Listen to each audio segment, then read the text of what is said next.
This is a video in regards to how evolutionists and atheists like to talk about physical projection, psychological projection. Is there one of the many ways to avoid being scrutinized with their philosophy called evolutionism? They always ask, where's the evidence, right, for creation? And what they don't realize is that the evidence, both the evolutionist and the creationist see for themselves, is the same. It's a matter of interpretation. That's all it is. It's just a matter of interpretation and putting their preconceived notion into their assertions, only backed by assertions. When you show them that, for example, evolution not only deals with biology, it deals in other areas such as cosmology, it deals in other areas such as chemical evolution, abiogenesis, and we show them, well, check this out. How come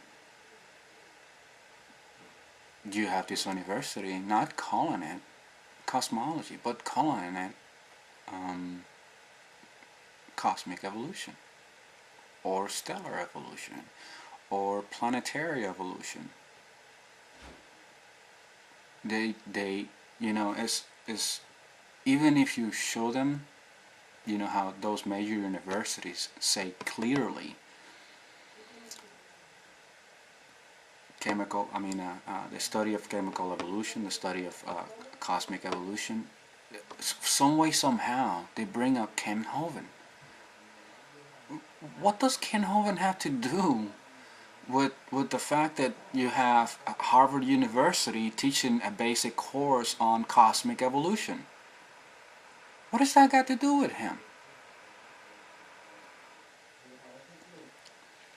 Or no, they totally reject the fact that that university is teaching a basic on cosmic evolution. How can they? It baffles my mind just to seeing all this. Some of these young, I assume they're young, for some of their, they don't really criticize a whole lot, but they tend to insult the living lights out of you.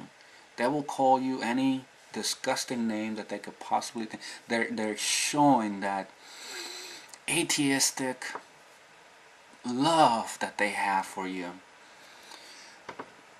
But the only reason why they do that is so that they can shut you up, because they they love to point out that they're all about freedom of speech and this and that and yada yada yada, and they will do anything that they possibly can to denigrate your character and to insult the living lights out of you so that you can shut up and go away. But my favorite one is psychological projection. Psychological projection. Every time I hear that from the mouth, not the mouth, I'm not hearing it, but you read it in their comments. All I can think of is that they're an emotionally individual, number one, and number two, they can't stand any criticism, or they can't stand any scrutiny whatsoever. Do you know why is that? Because the studies, most of the studies done by scientists, whether they are creationists or they are evolutionists, and by the way, the majority of evolutionary scientists crushed some of the arguments made by other evolutionary scientists, or some of the studies that they have made. And that's one of the reasons why they brought things like psychological projection, or quotemine for that matter. You know what, quotemine only, so far, I've looked to find quotemine, and I can only see it in Wikipedia. I go to the Merriam-Webster's dictionary, which is, by the way, it's a professional source, and there is not anything that says about quotemine. Nothing. If you were to write just quote, it'll give you the definition for quote. But if you look for the word mine, of course, you know what that's gonna give you. If you put them together, it's gonna say there's no match. But quotemine is another failsafe to protect them from showing them how many of these evolutionary scientists state out of their own mouths and in their own books that there are more flaws in evolutionism and there are more holes in it than Swedish cheese. And we're supposed to take them out. My fellow Christians, do not scare away from these people. Don't let them bully you. If you actually read the definition of psychological projection, it explains more them than you.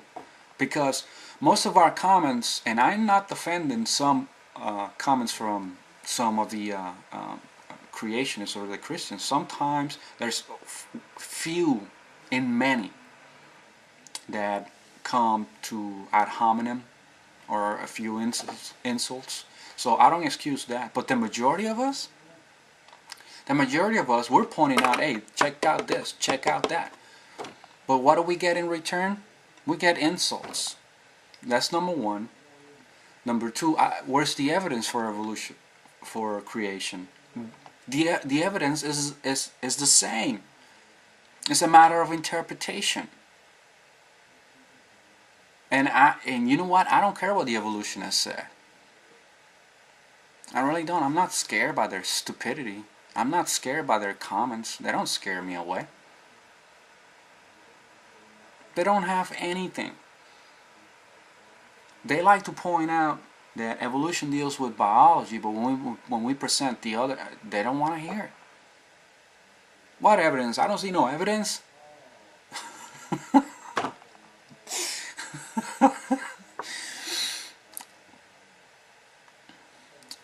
One or two things are going to happen in the near future. I'll say, I don't know, maybe 10, maybe 20 years.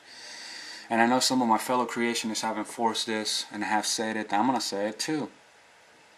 One or two things are going to happen. One, either evolutionism is going to cease to exist, or it's going to be taught alongside creation. It's just that simple. Because evolutionism does not pass the scientific method in any way. I keep reading all of these secular websites, and I read secular sources. I check the studies. It's a lot, extensive. You got to study a lot. It takes time. And when you find how they say that this cannot happen, this is not possible, it didn't occur ever, bookmark it, save it, so that you can point out to your the evolutionists that believe in evolutionism how wrong their philosophy is. That's I wanted to say that. Those are my 2 cents. I hope that helps. God bless.